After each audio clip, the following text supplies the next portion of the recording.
Euro കപ്പിൽ ഇന്ന് നടക്കുന്ന അവസാന ക്വാർട്ടർ പോരാട്ടത്തിൽ സെമി ബർത്ത് ഉറപ്പിക്കാൻ നെതർലൻഡ്സും തുർക്കിയും നേർക്കുനേർ പോരടിക്കുന്നു. ബെർലിനിൽ ഇന്ത്യൻ സമയം രാത്രി 12:30-ക്കാണ് മത്സരം.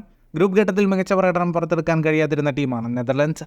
ആദ്യ മത്സരത്തിൽ പോളണ്ടിനോട് ജയിച്ചെങ്കിലും പിന്നീട് ഫ്രാൻസിനോട് സമനിലയും ഓസ്ട്രിയയോട് തോൽവിയും വഴങ്ങി മൂന്നാം സ്ഥാനക്കാരായാണ് പ്രീ ക്വാർട്ടറിലെത്തിയത്. എന്നാൽ പ്രീ ക്വാർട്ടറിൽ മികച്ച പ്രകടനം നടത്തി റൊമാനിയയെ തകർത്താണ് നെതർലൻഡ്സ് ക്വാർട്ടറിലെത്തുന്നത്.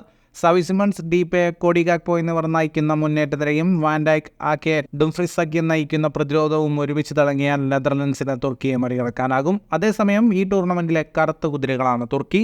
പ്രീ ക്വാർട്ടറിൽ ഓസ്ട്രിയയെ തകർത്താണ് അവരുടെ വരവ്. റയൽ മാഡ്രിഡ് യുവ സെൻസേഷൻ ആർദ ഗുളറാണ് തുർക്കിയുടെ തുറുപ്പിച്ചീട്ട. കഴിഞ്ഞ മത്സരത്തിൽ ഇരട്ട ഗോൾ നേടി വിജയശില്പിയായ ഡെംറാൾ പുറത്തിരിക്കുമ്പോൾ നായകൻ കലഗ്നോവും രണ്ട് മധ്യനിര താരങ്ങളും സസ്പെൻഷൻ തീർന്ന് ഇന്ന് മടങ്ങിയെത്തും.